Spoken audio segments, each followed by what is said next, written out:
Let's get that out of there. Welcome, guys, to another episode of Girl, Is That Legal? With your legal bestie, Attorney Simone.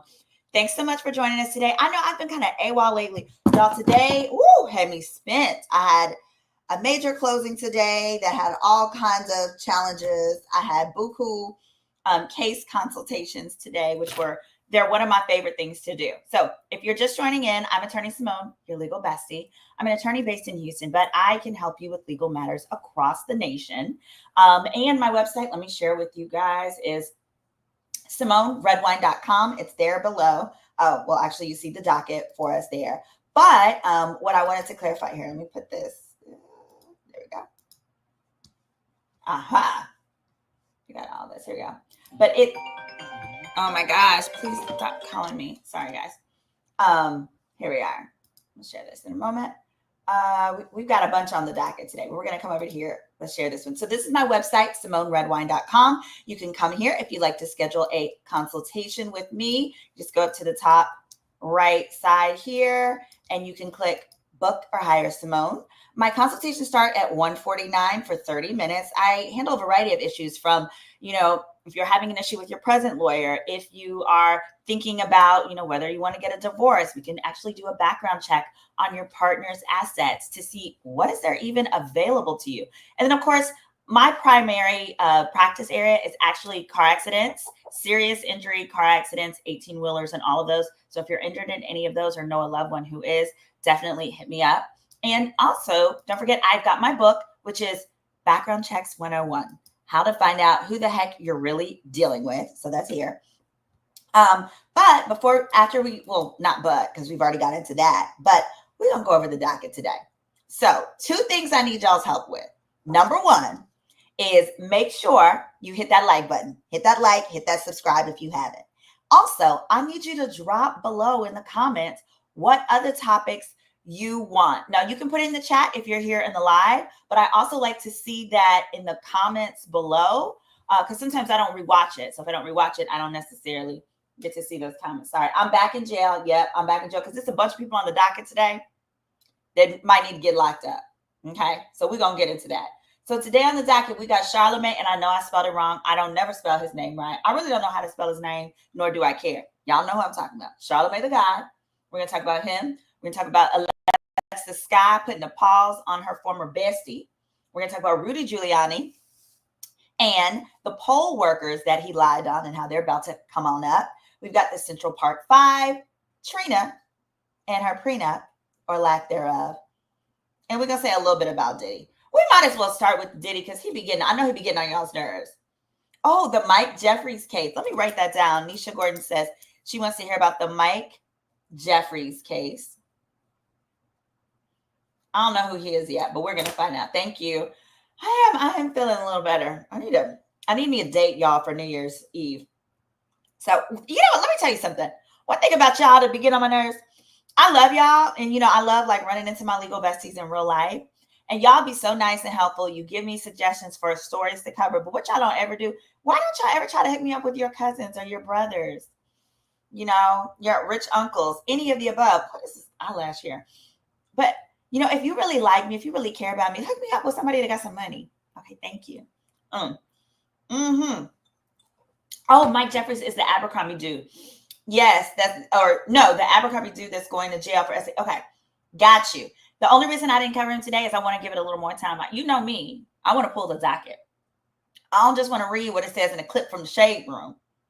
I want to read the documents. So yes, we will absolutely put that on there because I want to be able to compare how he's being treated versus how Diddy is being treated and be able to tell you whether I think it's fair or maybe there's something else at play there.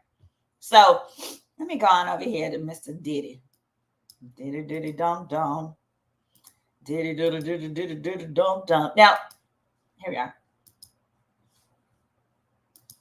Let's put this on that. All right, and then here we go. We get the sound. Can't cast my judgment until I hear a lot more about it, but it doesn't look good for him. I will say this: Diddy's a freaky nigga. Like freaky. Like freaky Friday, freaky Thursday, freaky Monday, freaky Wednesday. And there's nothing wrong with being a freaky person. There's nothing wrong with being a freaky person. So the fact that he has 1,000 bottles of baby oil and lube just means he just like to get shit popping. And there's nothing wrong. There's nothing illegal about that. Now, the one thing I will say that I don't like is I don't like how people, I mean, everybody's going to crack a joke. I mean, it is what it is. I don't like how people convict him before hearing all of the evidence, right? I didn't like the fact that they didn't give him a bond. And the reason is he was going to put up $50 million, his house, his mom's house.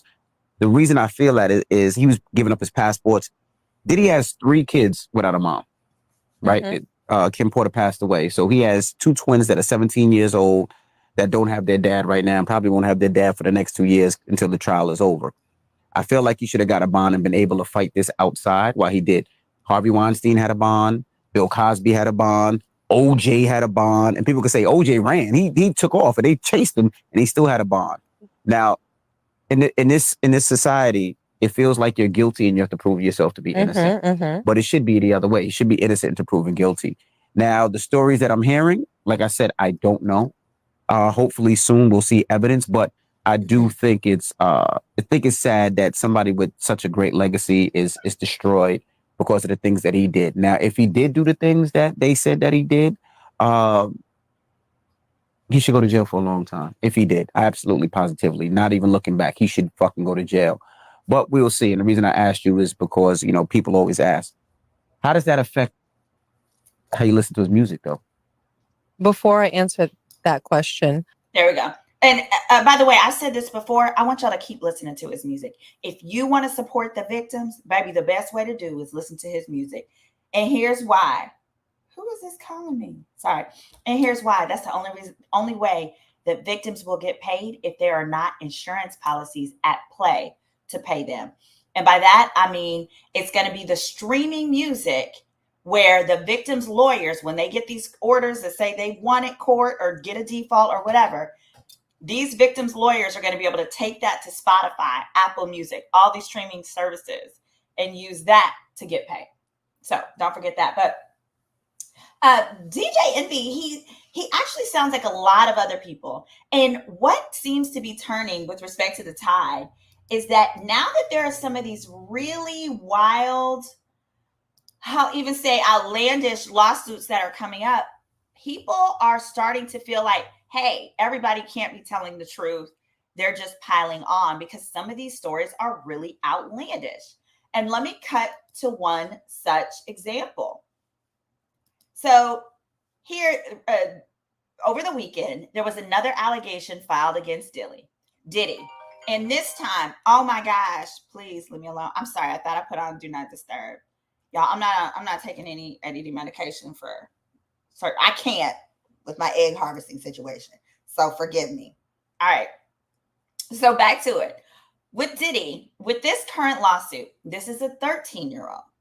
It's supposed to be a 13-year-old girl. I'm going to give you the facts, and then I want to hear your thoughts in the comments. As of now, just based on what we're hearing, I want to know, are you leaning towards believing the plaintiff, or do you think Diddy may be innocent on this one? Okay, nobody's going to beat you up in the comments. We want to hear.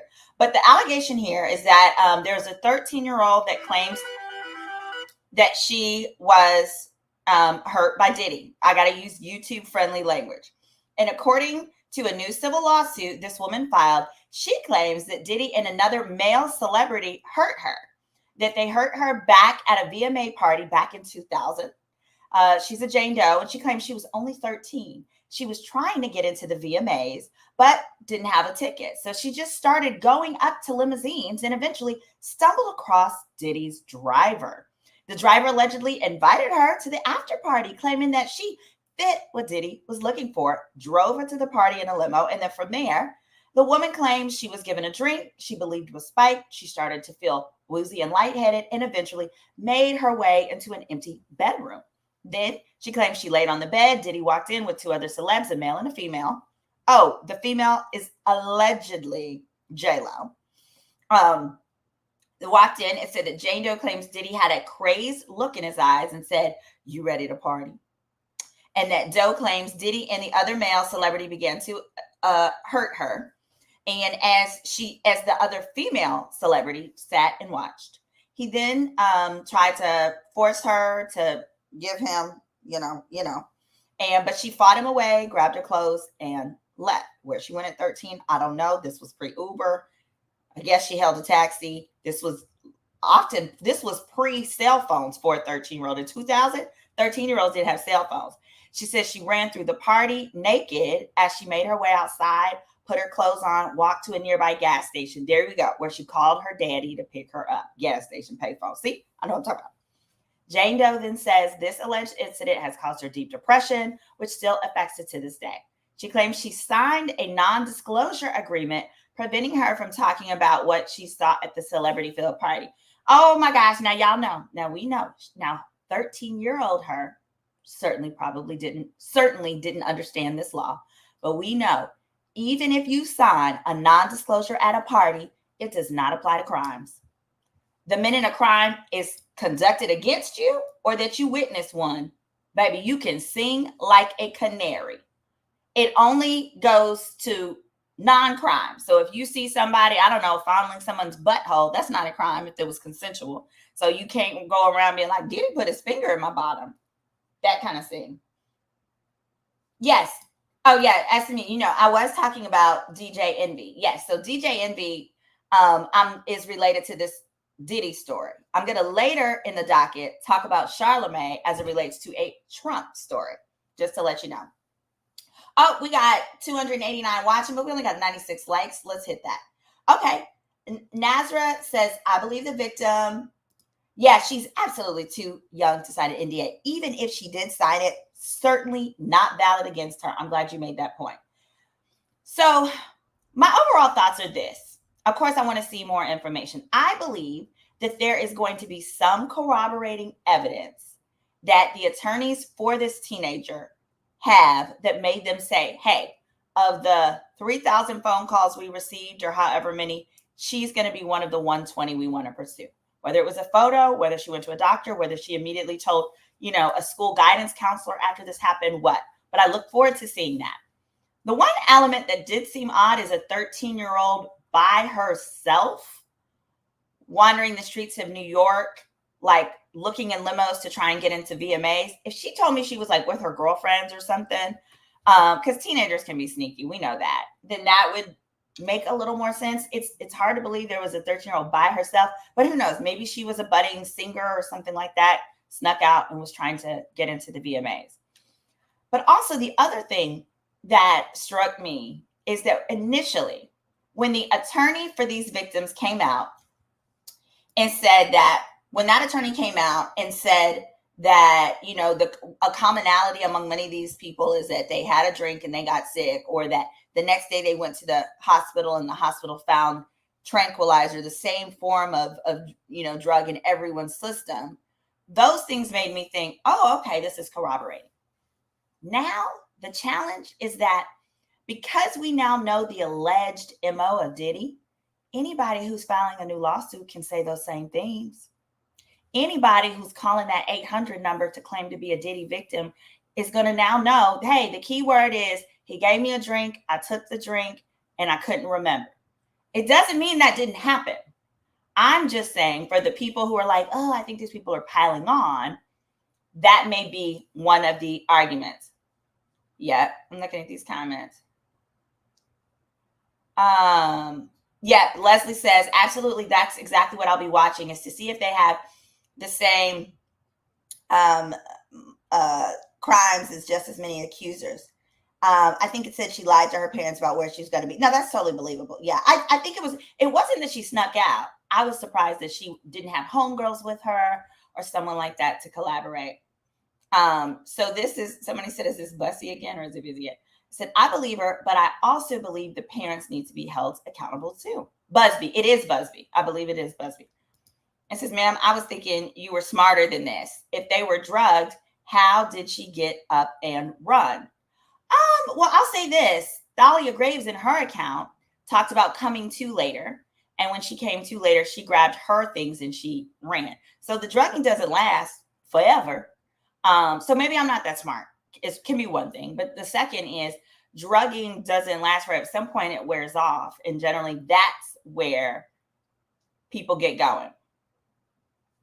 Yeah, 13 is super wild. Super, super wild. So anyway, so that's it on the Diddy docket item. Here we go. Move right along on the docket. We are going to move to, ooh, baby. Here we are. Let's go to Charlamagne. He's something else. Let's go to Charlamagne next. Here we are. Ooh.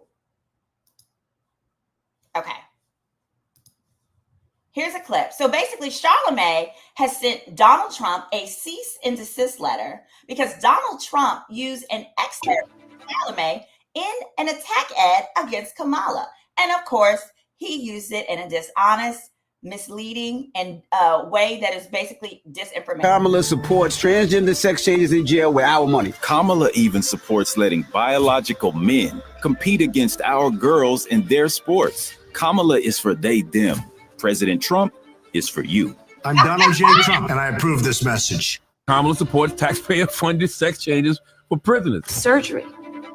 For prisoners. For prisoners. Every transgender inmate in the prison system would have access. Hell no, I don't want my taxpayer dollars going to that. Kamala supports transgender sex changes in jail with our money. Kamala even supports letting biological men compete against our girls in their sports. Kamala is for they, them.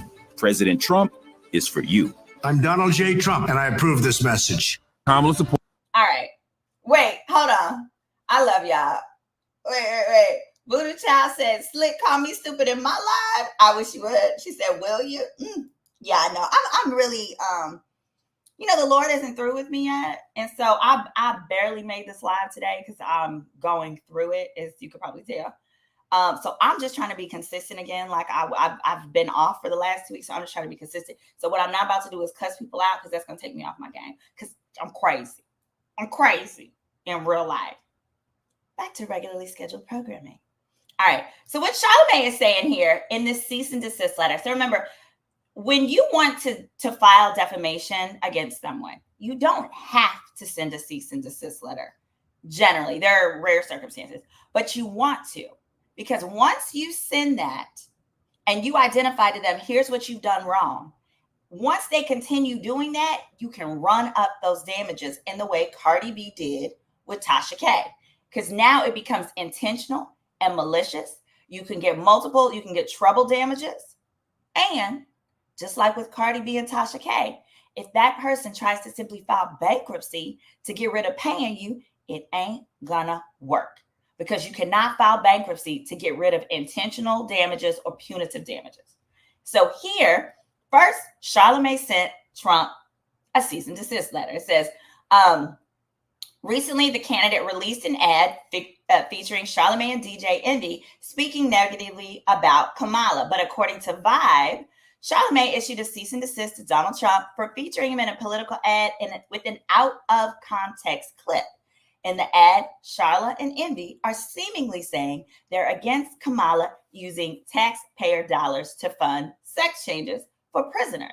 But in the original video, Charlamagne was discussing how effective he believed Trump's original ad about Kamala supporting transgender sex changes for prisoners was when it originally aired on TV. Because he said at that time, he was explaining how when he first saw the ad, he could see how people could be against that specific policy and that it was Trump's team who took the clip out of context and made it seem as though Charla was on their side. Charla is asking for Trump to remove his part of the ad immediately. In other words, Charlamagne was giving commentary on the topic. He was not downing Kamala, whatever, and Trump chose to take it out of context and put it in the ad. First of all, you can't use an ad for profit using a celebrity without paying them. So if I was Charlamagne's attorney, I'd be telling him to run my coins and take me out. You got to do both at the same damn time. So sick of this stupid stuff. So sick of this foolishness. Tired of that. So speaking of Trump and his foolishness, we're going to go to the next one, which is, and I want y'all to pay special attention here because I have to debunk some myths about this lawsuit.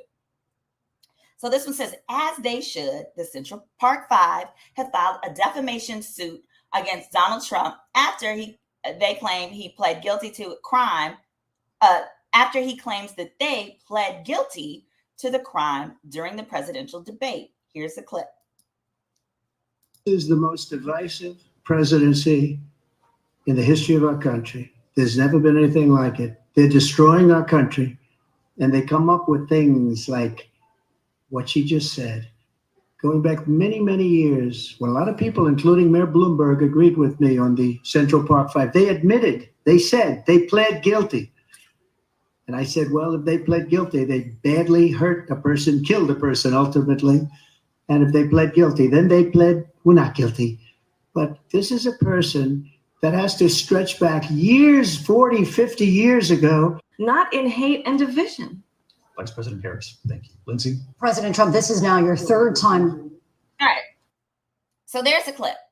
So I'll be really clear. So what's going on is during the September debate, Trump got his butt up on that stage and lied through his teeth, as he always does. He sat up there, said that these guys pled guilty, which they did not. He also said that they actually that they unalived people, which they did not do, and that they unalived someone else. So specifically, it says during the debate, Kamala brought up the Central Park Five to give an example of how Trump has shown his racist tendencies through the years. It is well known that Trump was pushing for the death penalty for these young boys. But to rebut her statements, Trump began to claim he only made those comments because they, quote, pled guilty for the crime and killed a person. Baby, I am so happy to see that these gentlemen have obtained an attorney that I'm certain is representing them on contingency, meaning no upfront funds for them. And the claims are that Trump held them in a false and derogatory light and acted with reckless disregard when he made the comments. They say defendant Trump's statements were false and defamatory in numerous ways. Absolutely. Plaintiffs never pled guilty to the assault.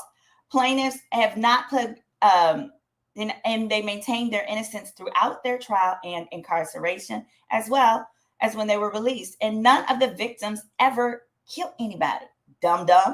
The men are seeking compensatory and punitive damages. The suit also claimed Trump's comments placed them in a false light and caused them to suffer severe emotional distress.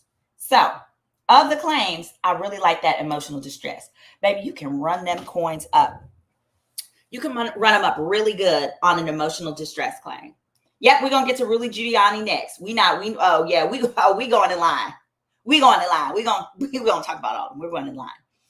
So here with the defamation claim, this is what's called defamation per se, meaning they don't usually with defamation, you have to show damages financially, how you lost something. That's actually why when Black China brought her case against the Kardashians, she lost. It wasn't because what they said was not bad. No, it was found that they were bad. The problem was Black China ended up making more money because of her popularity. She ended up making more money, so she wasn't able to show the financial loss. However, where something is defamation per se is what happens when you accuse someone of a crime they didn't commit, when you accuse someone of killing someone, even if you say this person pled guilty for a crime, all of that. Just by you saying somebody did that alone is so defamatory and derogatory that you don't even get to prove how much money you lost. A jury can be given this information and come up with the dollar amount themselves.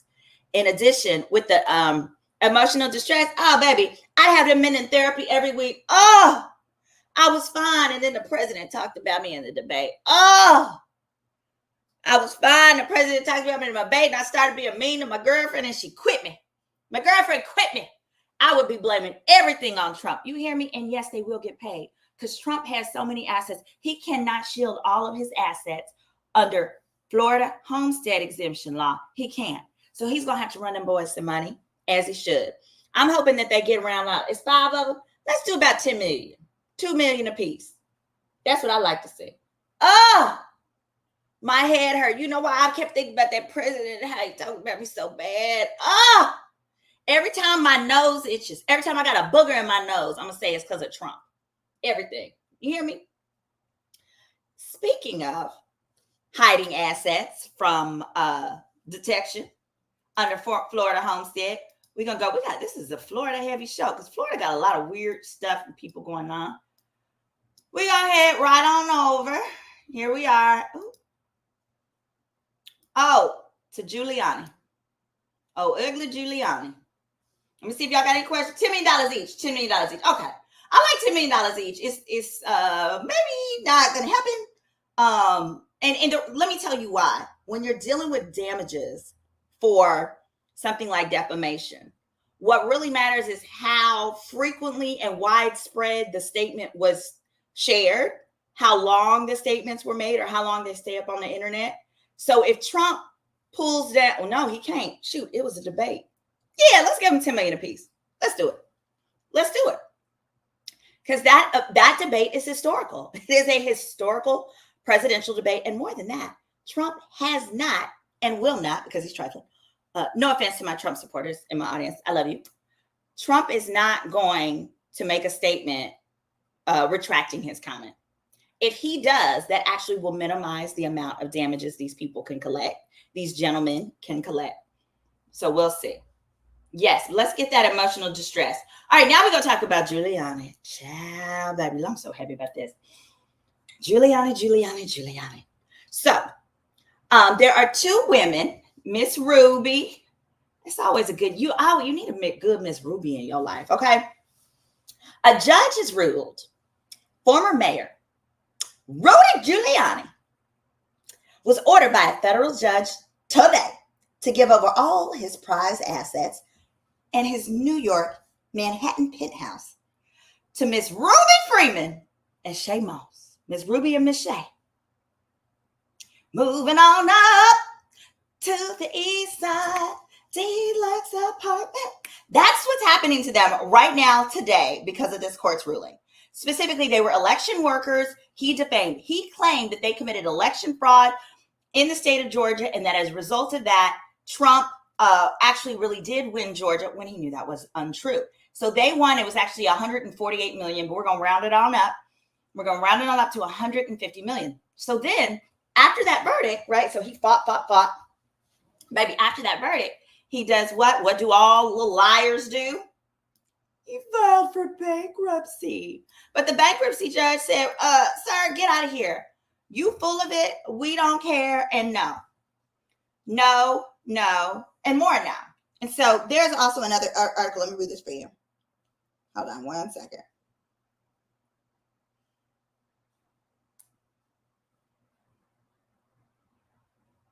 Hold on.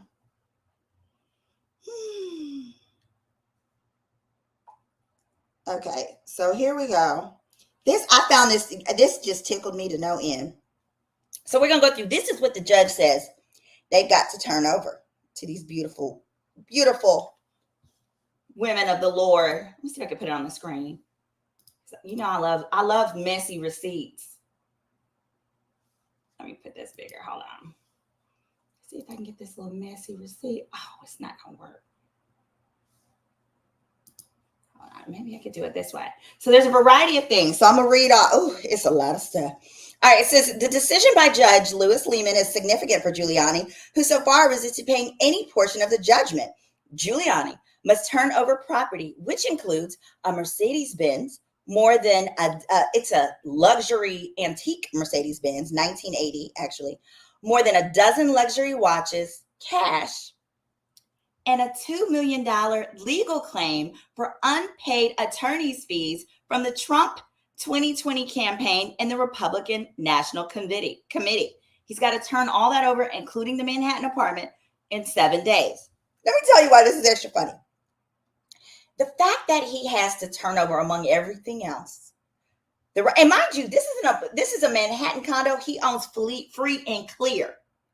So these ladies could just move right on in there if they want it.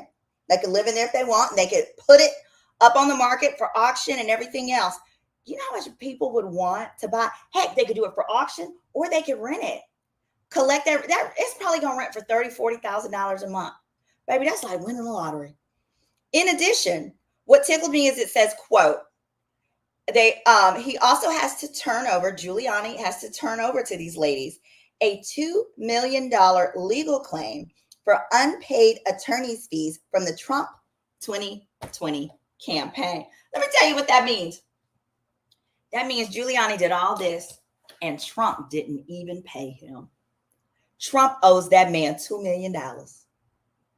So can you imagine losing your law license, going down in infamy, losing the whole, positive brand that you had created as the New York City mayor, saved New York from crime, blah, blah, blah, to go down for this man who didn't even pay you, still won't pay you. He knows you got legal fees out the wazoo. And this man left you with unpaid legal fees. And these are not legal fees for Giuliani's lawyers. This is paying Giuliani for going on TV, speaking on his behalf, all the things that he did that got Giuliani in the lawsuit in the first place. That's cold-blooded. That is cold-blooded. But God don't like ugly, not mine. Not my God. My God said, you over here cutting up? Let me show you something. Hold my Bible. I'm about to show you something. Little devil. A.G. Callie said, well, that's what he gets. Lucy B says, wouldn't want the furniture, though. Lucy B says, wouldn't want the furniture, though. Death Guy said, Trump is cheap and used that fool. This is the Trump effect. I'm going to read you guys off the list. I can't put it on the screen at the moment. But this list of the items he has to turn over just tickled me to no end. Here's what we got. He's got the New York City property. They rejected out their address, which is fine, so we don't go knock on the door. I want to see Miss Ruby's new house. Oh, Miss Ruby, when you get them keys to your house, can you go on Instagram and do like a little tour for us? Like cribs? I would love that. It says any proprietor. Oh, I love this. They had to turn over the house, the Manhattan penthouse, and any proprietary lease and other documentation entitling him to ownership and possession of such apartment. I love that. That means that there's already a lease there. Instead of Rudy Giuliani getting the rent, Miss Ruby's getting that money and Miss Shay's getting that money. In addition, all rights and interest in for fees owed to Mr. Giuliani for his services rendered in 2020 and 21 to former President Trump, the non-exempt cash and checking accounts held at Citibank, Mercedes 1980 that I mentioned, various furniture. We don't care about that necessarily. TV, sports memorabilia. Ooh, signed Reggie Jackson picture. Now, Miss Ruby and Shay are black. They might want that little Reggie Jackson picture. Signed Yankee Stadium picture. Signed Joe DiMaggio shirt. Costume jewelry, diamond ring, 2 Bulova watches, 5 Shinola watches, 1 Tiffany watch, a Seiko watch. Don't nobody care about that Seiko watch. 1 Frank Mueller watch. Oh, now the only thing the judge didn't give them is now they also want his Florida house. I want them to have his Florida house. But here's the debate over the Florida house. Then we're going to move on. The debate over the Florida house is Rudy is trying to claim it's his homestead. Because as I've discussed on this channel previously, Florida has fantastic homestead laws. They do not cap how much a property can be worth as homestead. New York has a cap. And because Giuliani's property exceeded New York's cap, he had to give that bad boy up. Basically, New York says, you don't get to owe somebody millions and live in a $30 million house. No, Kimosabi, you got to give that up and live in an apartment like the rest of us New Yorkers. Hey, Joy. I see Joy Bennett. I'm so glad you caught this live. And so what Giuliani is claiming is that his Florida house is his homestead. What the lady's attorney is claiming is, no, it's not. His taxes, all of Giuliani's documents are all claiming New York is his residence. And I believe that. When you think of New York City, you think of Rudy Giuliani. And so the law is this. If New York is his residence and his domicile, then the Florida house cannot be a homestead and therefore can be seized and turned over to these ladies to satisfy the judgment. I anticipate that they'll probably win. They'll probably win that claim with the proper proof. The challenge will just be, how long is it going to take? But heck, at this point, this attorney is getting contingency fee. We want it all. And once they get the stuff, they're likely going to auction it off. Yes. As you kind of said, I hope they can get the Florida house too. Dilla's going to take advantage of Florida too. Oh, child, all of it. All right. Real quick. I got to go to Miss Trina. Trina, I love you, Trina. But baby, you didn't do right here. Here's the clip. So here's the issue. Trina, next on the docket is Miss Trina. So happy for Trina. But here's the issue. Trina is very happily married. She got a secret marriage to this handsome gentleman that we see here, but didn't get a prenup. I want you to hear her rationale for why. Here we go. Ooh, I don't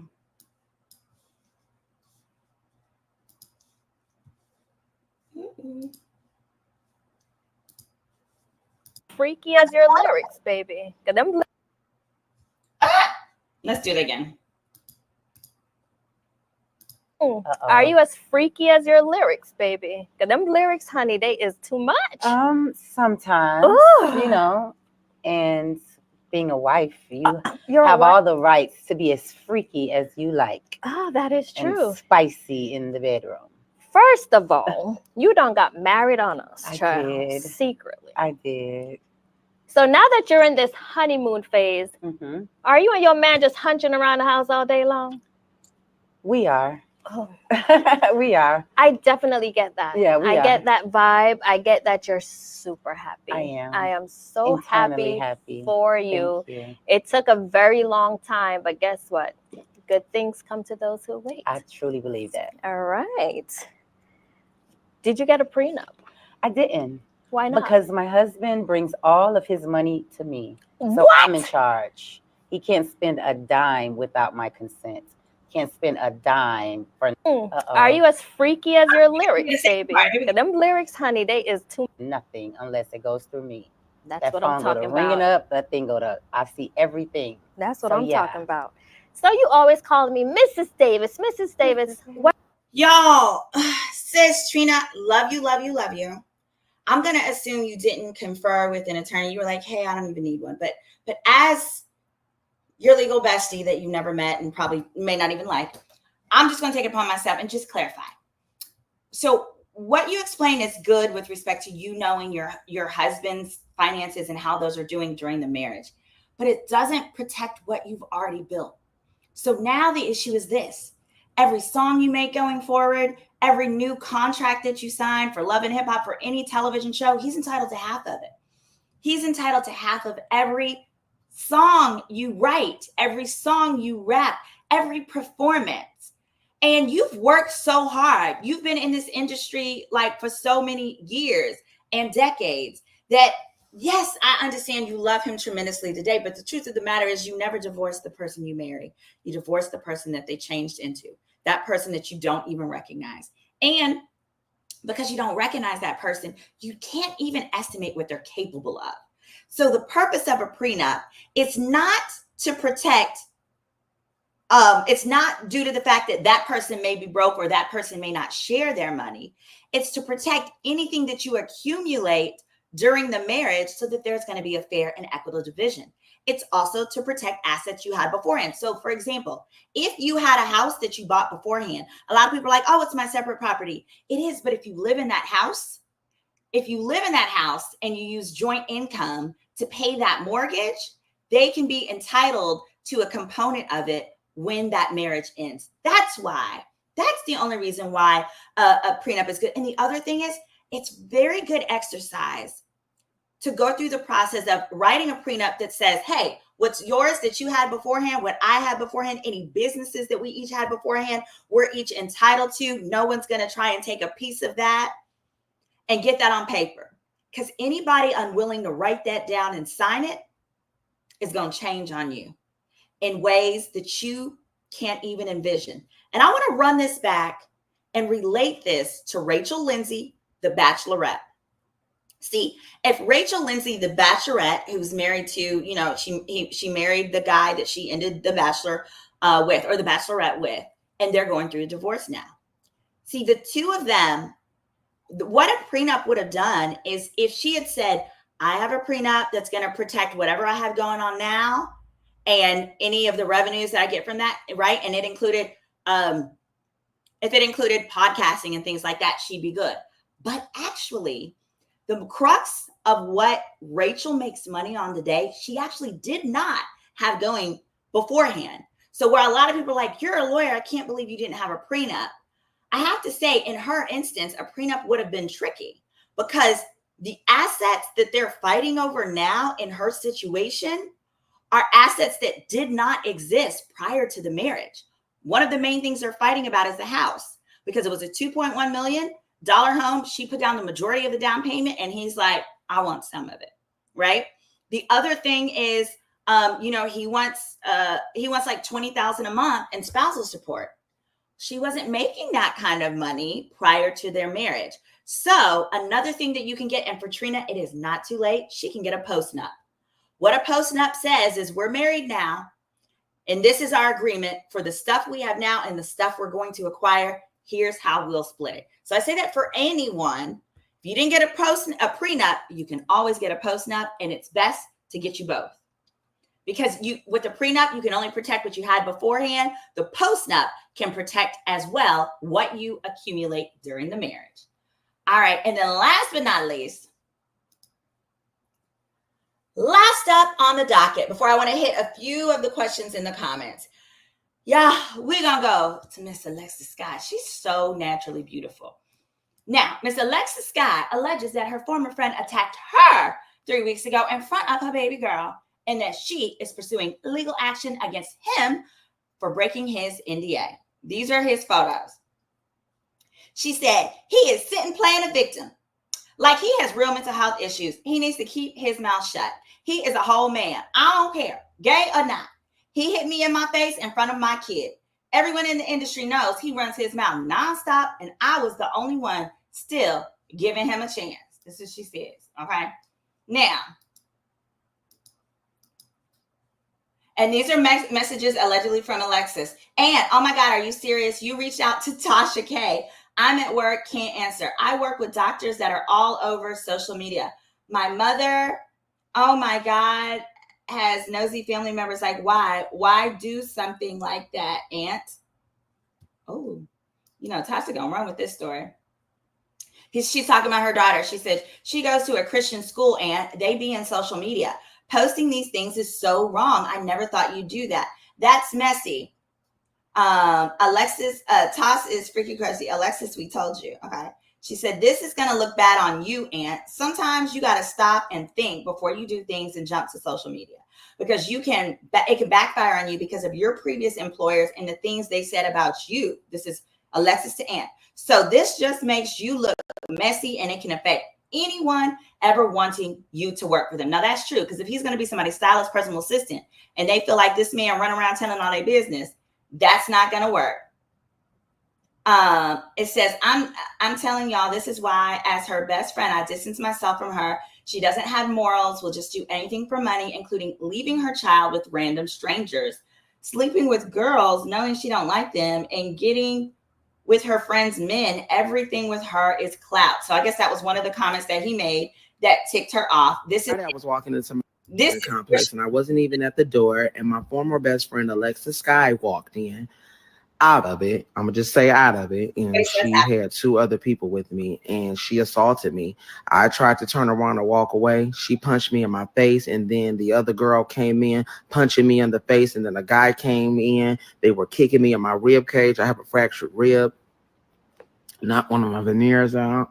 Yeah, knocked one of my teeth out, and it was just really, really bad. You guys, I'm scared. Like, she's been making threats against me. Now, y'all, it says here, it says Alexis mentioned that last year, Anthony was her former assistant and signed an NDA. Alexis did say that she is pursuing legal action against him for breaking the NDA. All right. Let me I just want to clarify this, how the NDA works. Baby, don't do that. Lexi Lou, pretty girl. Don't even waste your money with the lawyer trying to sue him for breaking the NDA. Here's why. The NDA is only in effect while he's your employee. Now, there's generally provisions in the NDA that says even after you leave, you have to maintain things in confidence, but that's only for the things that he learned while working for her. And what did we say earlier this episode that are not protected from NDAs? Crimes. Endangering the welfare of a child is a crime. Abusing a child is a crime. If these are his allegations, so he can scream that from the mountaintops. He could tell TMZ, he could tell the Shade Room, he could tell my mama, my granny, whatever. All right. So Tia said she beat up an employee. What the heck? So clearly, so here also, so she's got two issues. Number one, an NDA will not protect him from speaking out about a crime, even if it is on social media. Number two, it appears that he's referring to things he recently witnessed. So it does not protect things that happen after he no longer works for you. That's not going to work. Let's think about that. If you work for McDonald's and you signed an NDA, and then 5 years later, you work for somewhere else, let's say you work at Forever 21, and you're like, McDonald's is nasty and they suck. And today I went into McDonald's and I saw somebody, went to the bathroom, didn't wash their hands, and made everybody fries. Well, they can't cite the NDA you signed 5 years ago when you were a fry cook. No, because that's something that you obtained, information that you obtained as a non-employee. So that ain't what you want to do. And you also, Alexis, just leave it for right now. You got him real good. You got some knots. You can whoop that boy upside his head, something proper. Okay. And so for right now, you might just want to lay low because he's likely going to try and sue you for damages, physical damages and stuff like that. So maybe you could think about what civil claims you're going to make to say, I really didn't do these things with respect to my daughter. He's defaming me, whatever like that. But what you don't want to do is poke the bear, so to speak, in that you have him, not suing you and then you sue him and now he's going to get criminal charges. You don't need criminal charges having a child. Nobody needs that. Yeah, Proactive said actually McDonald's is under fire behind some bad Big Macs making folks sick. It's a quarter pounder, but yes. Thank you. I beat a shit. Thank you. Simone, where were you before I said I do many moons ago? I know, it's not too late. Let me tell you something. I have a friend who was married over 5 years. And everybody knows her husband is a cheater. He's a terrible human being. She called me because she's like a little sister to me. And she was like, Simone, I need your advice. I said, what's up? She said, my husband just asked me to sign a post note. I said, okay, so you want me to come over with the moving boxes or the moving truck? What stage are we on? She said, what you mean? I said, oh, what's your question for me? Because sometimes I get hyped, right? And I just I'm hyped problem solving questions that haven't been asked. She's like, well, I wanted to know, what would you do? I said, divorce him. So let me tell you something. Y'all have a child together. Y'all been together like 5 years. And this man is telling you he wants you to sign a post note. That means he thinks you are of no value. That means he thinks you do not deserve whatever it is you would be entitled to if you finally decide that you are sick of his cheating antics. That means when you get to itching because he done gave you something scratchy and get upset and want to go down to the courthouse and finally exercise all of your rights, when you finally figure out how beautiful you actually are, he wants to make sure he doesn't have to give you your due. Get out of there. Gone. I was so mad for her. Let me tell you something. If you are married, I would say more than like a year, maybe 2, and you got kids with somebody and they're like, I want you to sign a post note. What they are telling you is, I realize you may not want to stick around for this because I'm cutting up. And therefore, you don't want to deal with any of that. So sorry, that's kind of like a sidebar. It goes into the other stuff we were talking about today. But my point is, I don't know what my point was, but it's been a long day. So you kind of get, the point is, you really want to look at someone, if you've been like working with them and all those kind of things, making sure that you are not, did she stay? She stayed for a few more years, but she's finally gone. Oh yes, this was related to the comment that I read where someone said, I wish I had known you during my marriage. Sorry, I'm like, I know I'm not telling y'all. It says, girl, I was married 25 years and mine said I wasn't entitled to half of the military retirement. Yes, you are. You get half of the retirement if you were married a day. Okay. Only for whatever day he deposited in. But like if you were married 5 years. So a lot of people think if it's a state that has alimony laws like Texas, you can't get alimony if you're married under 7 years. Okay. You might not be able to get alimony, but you can still get half of whatever they put into their pension or they put into their retirement. Yes, you can. You got to ask for it and stuff. It's not just going to be given to you. Yeah, Booty Child said, I sure did, itching because he gave you something scratchy. That's what this man do. Oh, he was just terrible. Yes, at the point where you're already married and have kids, Only thing you need to sign is a divorce decree. Okay. On that note, thank you guys for joining. Make sure in the comments, hit that like button, hit that subscribe, and in the comments below, make sure you let me know what it is you want me to hear me talk about. Take care. It's your legal bestie, Attorney Simone. Have a great night.